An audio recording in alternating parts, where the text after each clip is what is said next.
Ye old 2012. Attend college. College was far. Had to rent out a room with another dude.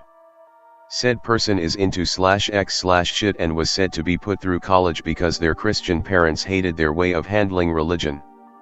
Autistic fucker. Autistic myself, so I got along a bit with them. Let's call the dude Alex. Alex talked about lucid dreams all the time. Showed me full-blown e-novels of lucid dreams they had, drew rough pictures as well. The dreams look RPG based most of the time. They played RPGs, so nothing really wrong with Alex besides the fact they remember their own dreams more than usual. One summer morning, Alex slept in. Looks in pain when they were sleeping. Try to wake them up. Not budging. Whack him with one of his sketchbooks, whispering power of the gods compel you. Unresponsive other than their face twisting in agony. OK.png. Left them for class. During breaks in between classes. Found Alex in a balcony drawing some weird shit. It's some dude getting walled in by a room. Alex looked cheery, for someone who slept bad. Asked Alex what happened earlier. Dude, I think I made a friend. What? I asked Alex what he meant by that. I think I had a visitor in my dream, he followed me out. Out where? Here. He's out with us here. Look around, see nothing. Ask again about what happened in the dream. I was getting walled in like this guy in the sketch. He taps to the sketchbook. And then as the walls stopped, I felt my shoulders being pressed down. I wasn't getting walled in by anything anymore. I heard a voice that told me I should have gotten myself in a better situation. Then it left. I think I woke up after he left. I felt something hit me but I couldn't move my eyes open or anything. Then I felt my shoulders grabbed back and I could suddenly see and move again.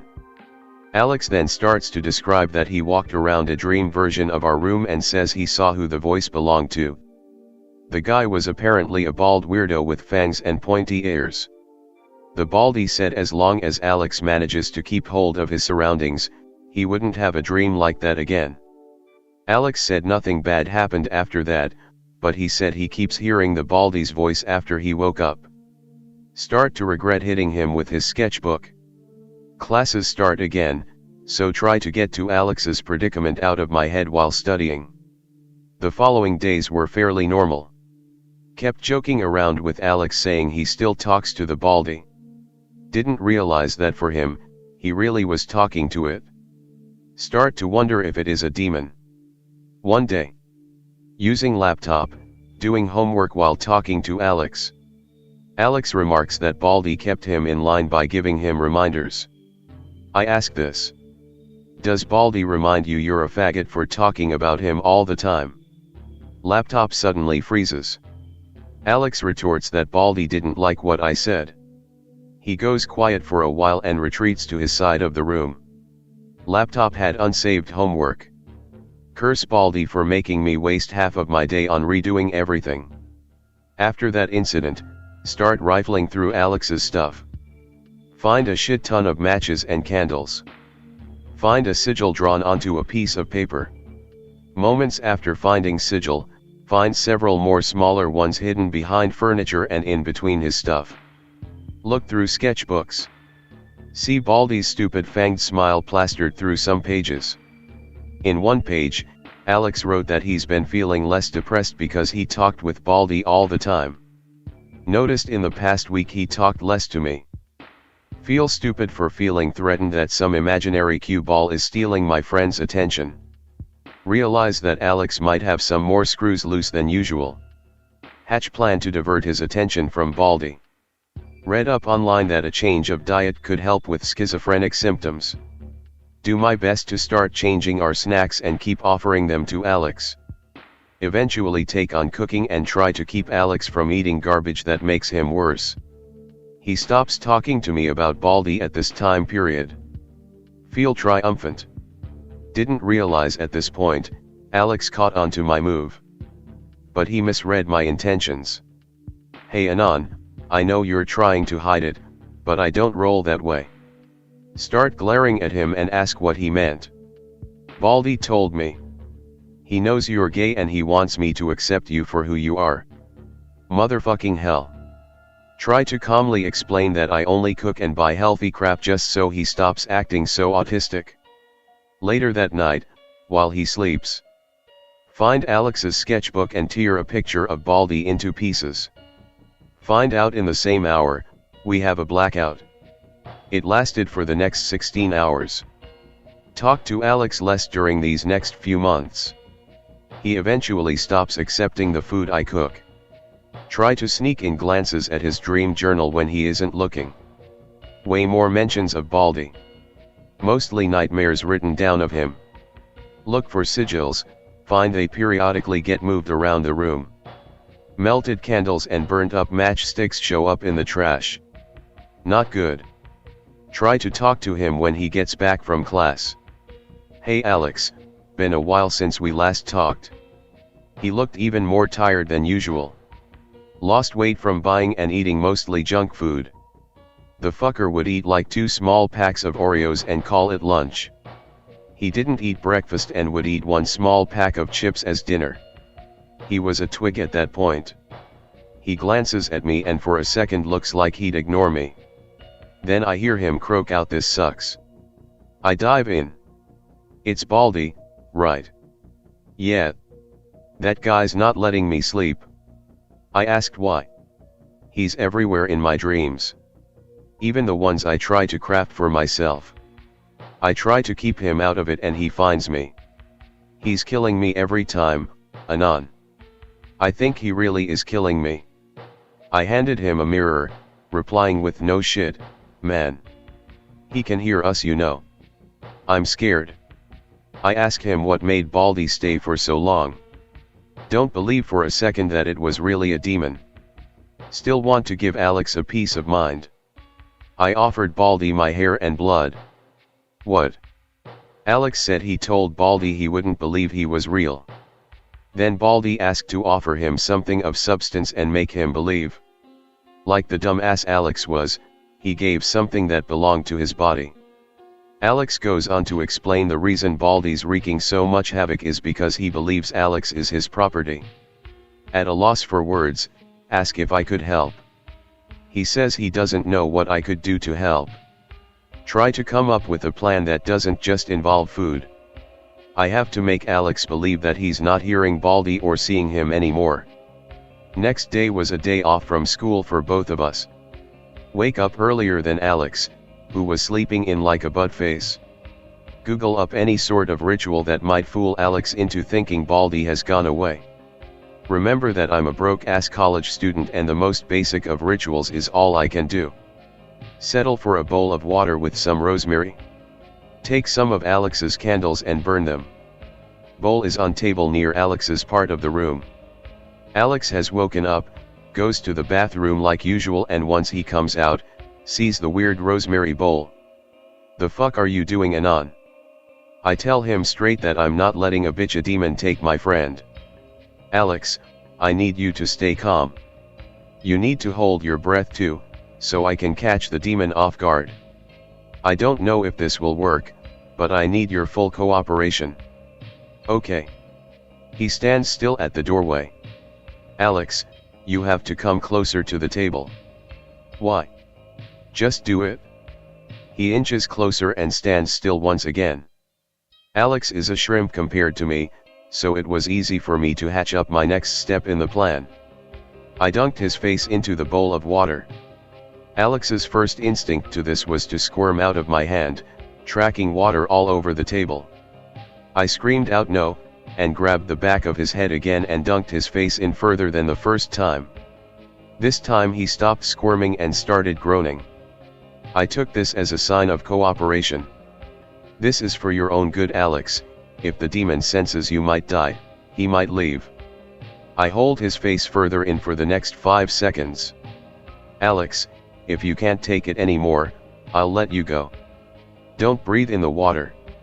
Greater than 10 seconds later, Alex taps his hand out as a sign. I let go and watch as Alex exhales and coughs out water. Realize this looks like attempted murder. Oh fuck, I am going to jail. Look into Alex's face.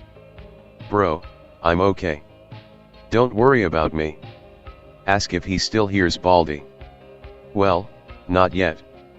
Yes. But we need to see if he's going to come back in my dreams. He was just there last night. Fuck. A few minutes go on as I clean the table of the candles and bowl. Ask Alex while I cleaned. Alex, you're not mad. He shook his head and looked into the bowl. We need to get rid of all this. I mean, if Baldi's realized that I'm alive, I don't know. I just hope this works. We both wait a while for the candles to burn down. Buried the bowl and candles outside in a park. Notice Rosemary flecks on Alex's hair. Try not to point it out in case he thinks it's a good omen. Apparently rosemary is good for warding off spirits, so I was hoping that's enough for him to believe he's safe. Later that night, Alex tells me he's been feeling better the whole day. Tell him that's good and say if he ever needs help again, I'll be there. Lights off, head off to sleep. Kept tossing and turning in my sleep. Weather was cool at night, but for some reason I was sweating buckets. At some point, wake up and see the shadow of a person head straight from the foot of my bed to my side. Feel awful when the shadow walked towards me. I spotted pointy ears on the shadow from what little light there was in the room. Motherfucker. I dripped off to sleep after what seemed like 6 hours. The darkness segued into what looks like a park full of dead trees. It looked like the same park where Alex and I went to, but everything else was rotting. Sitting at that very spot where we buried the bowl and candles was the asshole that kept haunting Alex. However, unlike the smug smiles Alex drew him with, he wore a frown. He did not move. Neither did I. I was too afraid to move. Here in flesh, I saw that the demon was taller and looked much stronger than I was. For a few seconds, nothing happened. Then I felt a pressure on my shoulders, beckoning me to hunch down.